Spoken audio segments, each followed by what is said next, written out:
ఇక రంగారెడ్డి జిల్లా శంషాబాద్లో ఓ యువకుడు దారుణ హత్యకు గురయ్యాడు. మధురానగర్ స్ట్రీట్ నంబర్ 3లో ఓ యువకుడిని గొంతు కోసి దారుణంగా హతమార్చారు గుర్తు తెలియని వ్యక్తులు. ఇటు స్థానిక సమాచారంతో ఘటనా కేసు నమోదు చేసి మృతదేహాన్ని ఉస్మానియా ఆసుపత్రికి తరలించారు. మృతుడు ఎవరు, ఎందుకు హత్య చేశారు అనే కోణంలో అయితే పోలీసులు దర్యాప్తు చేస్తున్నారు.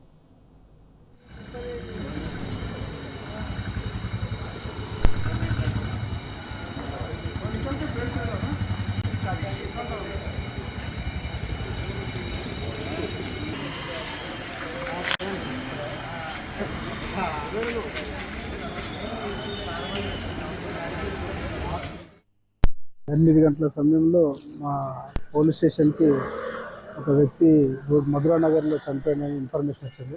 నేను ఇక్కడ వచ్చి వెరిఫై చేయగా అతని గొంతు దగ్గర గాయమై ఉంది. ఇది కొంచెం అనుమానాస్పదంగా ఉంది. ఇక్కడ చుట్టుపక్కల వాళ్ళు నడితే అతను నైట్ తాగి పడిపోయిండు అని చెప్తున్నారు.